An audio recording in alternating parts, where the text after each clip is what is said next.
রাঙামাটির ২৯৯ নম্বর আসনে ত্রয়োদশ জাতীয় সংসদ নির্বাচনের সকল ধরনের প্রস্তুতি ইতিমধ্যে শেষ হয়েছে, চলছে শেষ মুহূর্তের প্রস্তুতি। এই নিয়ে বিস্তারিত জানাতে রাঙামাটি থেকে যুক্ত হচ্ছেন প্রতিনিধি ইমতিয়াজ কামাল ইমন। ইমন, ভোটের প্রস্তুতিতে রাঙামাটি আসলে কতটুকু প্রস্তুত এখন এই মুহূর্তে জানাবেন?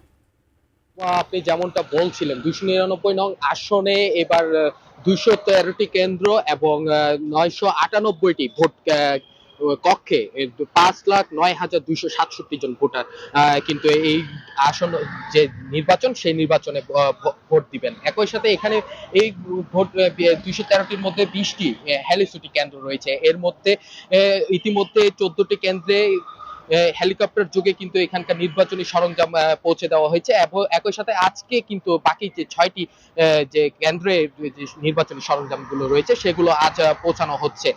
আমি সকালে কথা বলেছিলাম এখানকার রিটার্নিং অফিসার মিস রাজমা আশরাফির সাথে। তিনি আমাকে জানিয়েছে এবারের নির্বাচন সুষ্ঠু এবং সুন্দরভাবে করতে এখানে সেনাবাহিনী ৩,৪০০ জন, বিজিবি ৩৭ প্লাটুন, পুলিশ ১,৫৯৫ জন, আনসার ২,৭৬৯ জন কিন্তু এই মোতায়েন থাকবে এবং একটি সুষ্ঠু এবং সুন্দর নির্বাচন তারা উপহার দিতে পারবে। তো সব মিলিয়ে এই ছিল আমার কাছে রাঙামাটি থেকে।